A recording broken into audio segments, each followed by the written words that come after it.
Mesdames, Messieurs, je ne peux malheureusement pas être présent à vos côtés aujourd'hui, mais je tenais tout de même à vous adresser ces quelques mots à l'occasion du premier colloque organisé par Souveraine-Tech sur un thème qui m'est cher, vous le savez, la souveraineté numérique et technologique. Dès 2017, lors de son discours de la Sorbonne, le président de la République a annoncé son ambition de mener une politique de souveraineté numérique forte en France et en Europe. Il a d'ailleurs dit que le numérique était la 5e clé de la souveraineté. Sous l'égide de la Première ministre, le gouvernement a ainsi engagé des actions fortes pour répondre à 4 enjeux de souveraineté majeurs. Encadrer et sécuriser l'espace numérique, protéger nos données, sécuriser nos entreprises et nos infrastructures stratégiques, et soutenir l'innovation et assurer notre autonomie stratégique. L'une des priorités du gouvernement a tout d'abord été d'établir de nouvelles règles de gouvernance pour les plateformes numériques afin de mieux protéger nos citoyens et nos entreprises tout en veillant à ne pas freiner l'innovation. C'est tout l'objet des règlements européens sur les marchés numériques et sur les services numériques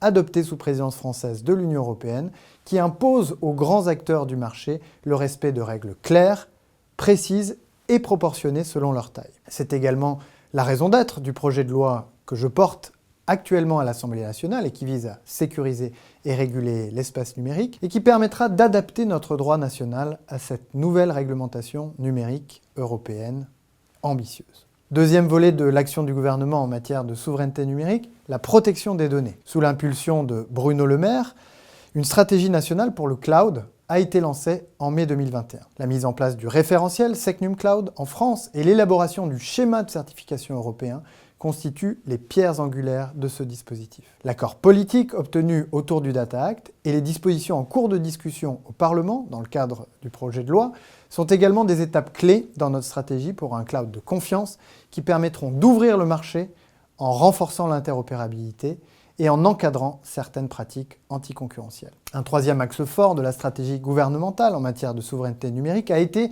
la protection de nos entreprises et infrastructures stratégiques face aux menaces cyber. Dans le cadre de France Relance, le volet cybersécurité piloté par l'ANSSI a permis d'accompagner 950 établissements publics sur la période 2021-2022.